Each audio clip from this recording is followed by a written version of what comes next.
Hola, estimados estudiantes, seguimos en este tercer video con la explicación de la contabilidad financiera. Habíamos visto los usuarios de la información financiera en el anterior, ahora nos concentramos en que existen unos usuarios internos y unos usuarios externos. Los usuarios internos de la información financiera son la administración y los trabajadores. ¿Okay? La administración, ¿por qué decimos que son usuarios internos? Porque la administración tiene el acceso al detalle de la información financiera, es decir, al detalle es a los registros internos que finalmente van a terminar construyendo los estados financieros.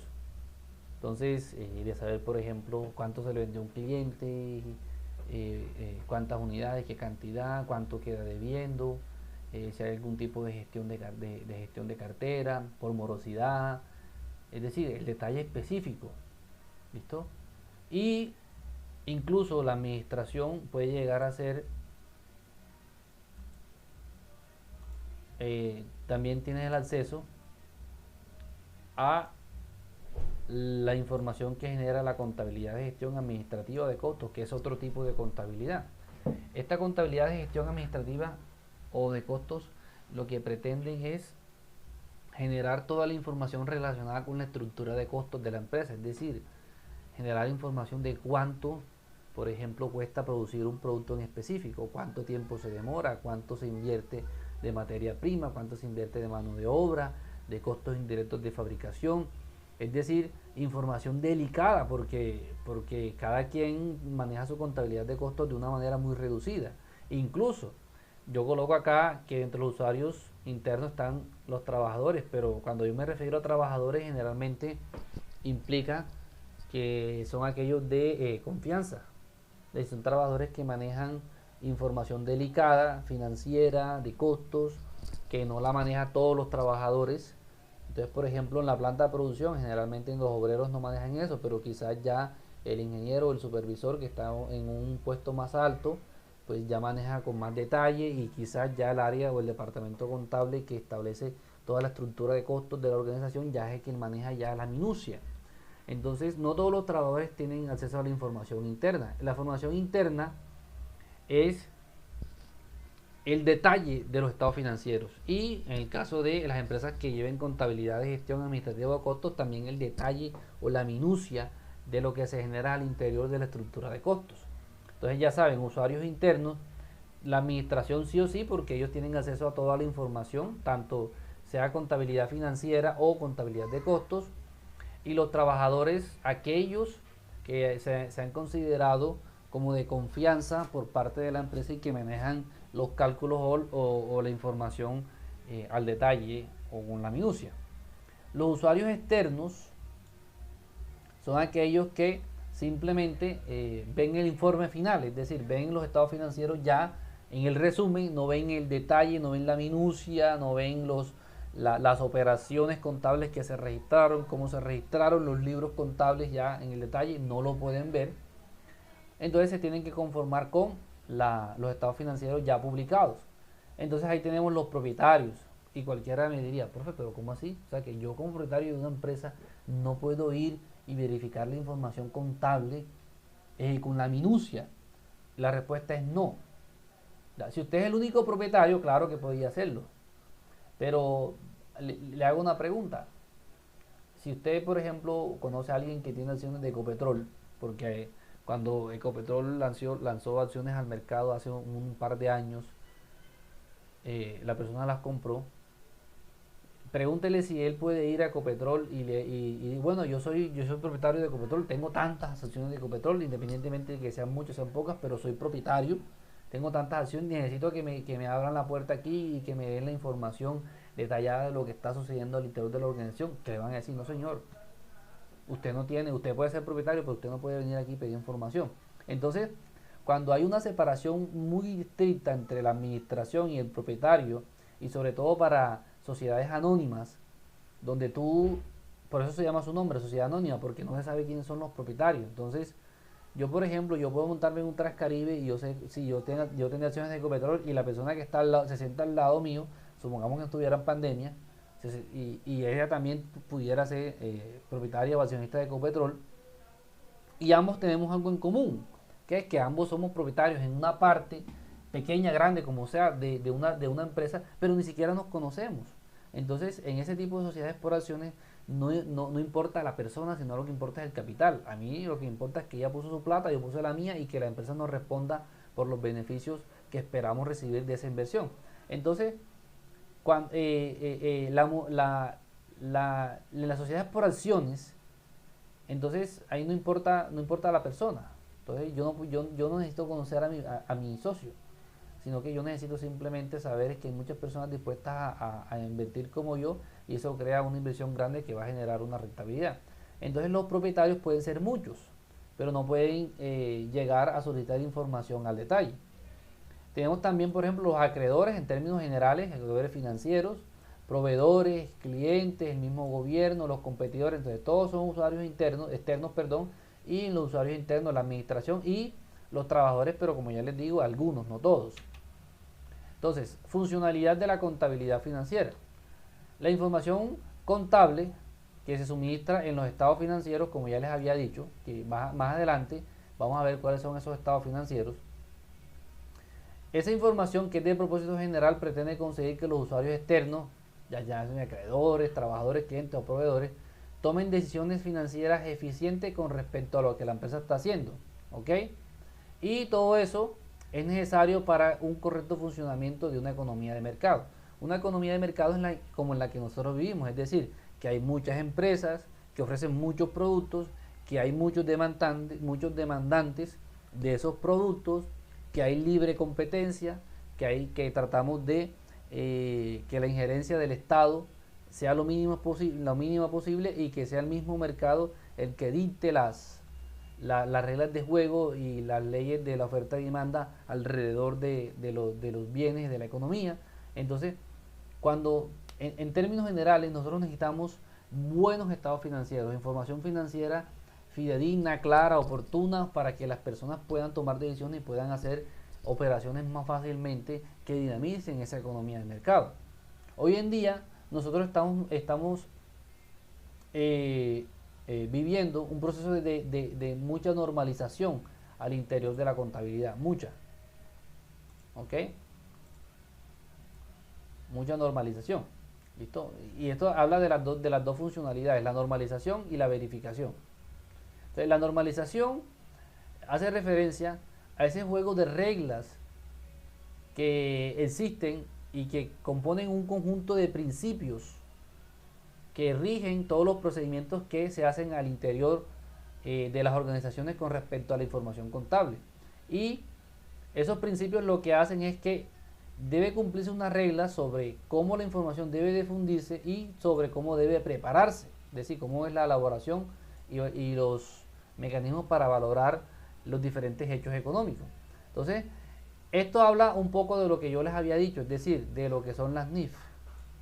Las NIF finalmente lo que pretenden es un proceso de normalización contable. ¿Qué significa? De que existan normas y principios que se aplican uniformemente por todas las empresas del mundo, y que finalmente lo que pretenden es que existan unas reglas únicas y universales para todas las personas que preparan información financiera en los países del mundo.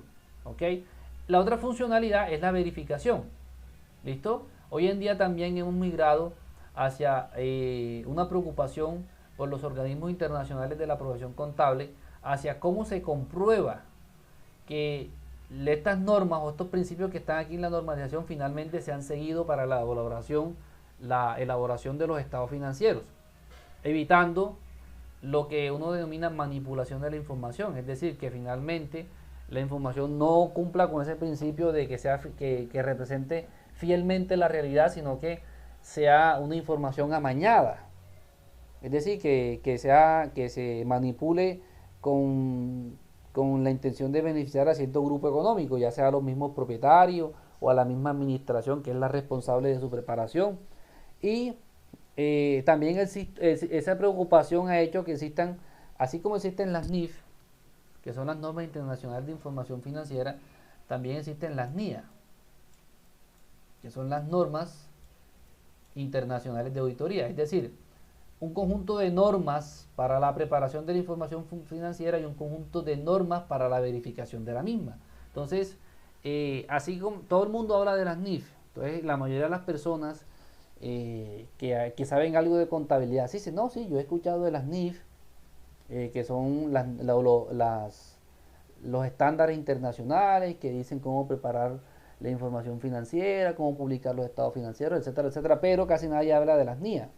Las NIA son menos conocidas, pero son igual de importantes porque sientan las bases con los principios e incluso los procedimientos que se deben seguir para la verificación de la información de la información contable, es decir, de verificar cómo se ha preparado y si se ha preparado de acuerdo a los principios que se establecen en la NIF y en todos las reglamentaciones que salen de los organismos contables internacionales. ¿Listo? En el caso de Colombia, nosotros hemos sufrido un proceso de normalización. ¿Okay? Esa normalización comenzó desde el siglo pasado, siglo XIX, donde en el país pues se inició o se intentó hacer un proceso de normalización a través de del Código de Comercio, que lo que se hizo fue establecer un código de comercio muy parecido al de Panamá en su momento y después al de Chile. Eso fue como para la década del 30 o del 40 del siglo pasado. Ya en el siglo XXI, perdón, eso fue en el siglo XIX, ya en el siglo pasado, que es el siglo XXI, el mismo gobierno empezó a hacer un proceso de normalización con varios decretos y finalmente todo eso se sintetizó en el Código de Comercio, que es un decreto reglamentario que estableció el gobierno en el año 1971, que incluso tiene muchas cosas que aún siguen vigentes. ¿Okay? Ya en relación ya a aspectos netamente contables acerca del proceso de normalización y legislación de aspectos contables, la ley 43 de 1990, conocida como la ley del contador público, es la que crea las bases y los sustentos para un proceso ya de organización al interior de los principios de contabilidad con los cuales se empezaron a trabajar. Entonces, esa ley 43 de 1990 da pie a los decretos 2649 y 2650 de 1993, que son aquellos decretos donde se sentaron las bases de cómo se debía registrar las operaciones contables en Colombia, es decir, cómo debía llevarse la operación contable, las operaciones contables en Colombia. ¿Listo? Y algunos aspectos contenidos en la ley 222 de 1995, que tienen que ver un poco con los aspectos de comercio. Entonces, este código, estos decretos estuvieron vigentes hasta el año 2015 y 2014. ¿Okay? Y esta ley o estos decretos fueron derogados o empezaron a derogarse con la expedición de esta ley, la ley 1314 de 2009 y una serie de decretos que han reglamentado esta ley y que esta ley se conoce como la ley de convergencia a normas internacionales, es decir, de dejar de nosotros de tener una contabilidad basada en un estándar internacional para pasar a un estándar internacional, donde obviamente tenemos todas las facilidades y todo el dinamismo de esas normas, de manejar un lenguaje común al de otras empresas en el mundo. Entonces nosotros también hemos sufrido un proceso de normalización, es decir, de legislación alrededor de la actividad contable. Entonces, antes, yo les decía, antes estaba la ley 43 del 90 y los decretos 2649 y 2650 de 1993, que lo que hizo fue la normalización de la contabilidad bajo unos principios contables que regían únicamente para Colombia. A partir de la expedición de la ley 1314, y realmente esta ley se vino a reglamentar mediante decretos desde el año 2012, y finalmente el proceso de aplicación como tal del estándar internacional comenzó en el año 2014 para algunas empresas y en el año 2015 para otras. Entonces esta ley sentó el génesis para que en Colombia se empezaran a implementar lo que se conocen como las NIF. ¿Ok? Ahora las NIF tienen un grupo para empresas grandes, que son las NIF plenas, y tienen otro grupo, otros principios para empresas pequeñas, que son como un resumen de las primeras, es decir, no incluyendo todos los principios que sí se incluyen en las plenas. Aquí en Colombia nosotros tenemos 3 grupos para la aplicación de NIF. Las grandes empresas, los emisores de valores y las entidades de interés público, grandes empresas definidas así por la misma legislación colombiana, que en términos generales son aquellas que tienen más de 500 empleados, una serie de activos fijos, operaciones, etcétera, etcétera, grandes empresas. Emisores de valores son aquellos que emiten, por ejemplo, títulos valores como bonos o las entidades de interés público, es decir, aquellas que cotizan en bolsa de valores. Ellas deben aplicar los principios contenidos en las NIF plenas.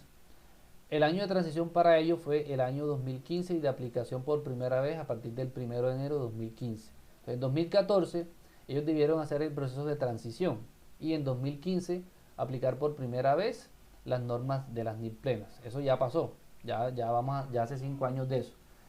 El segundo grupo son las pymes, pequeñas y medianas empresas, quienes deben aplicar lo que se llama NIF para pymes.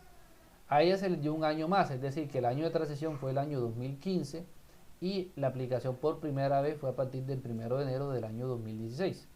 Y en el caso de las pequeñas y microempresas, más bien microempresas, porque las pequeñas generalmente están acá, pero las pequeñas y microempresas básicamente aplicarán un régimen de contabilidad simplificada creado por el Ministerio de Comercio, Industria y Turismo.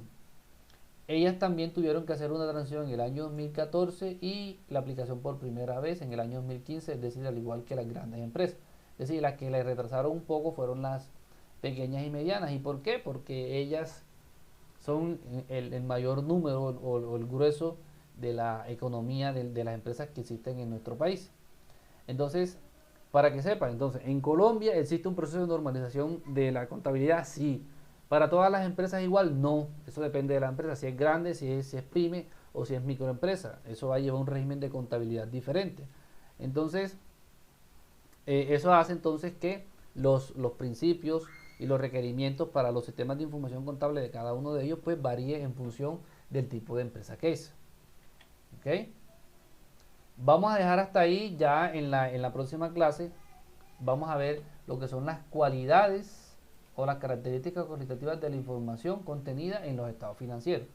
Esto hay que explicarlo con calma, entonces esto queda pendiente para la próxima clase.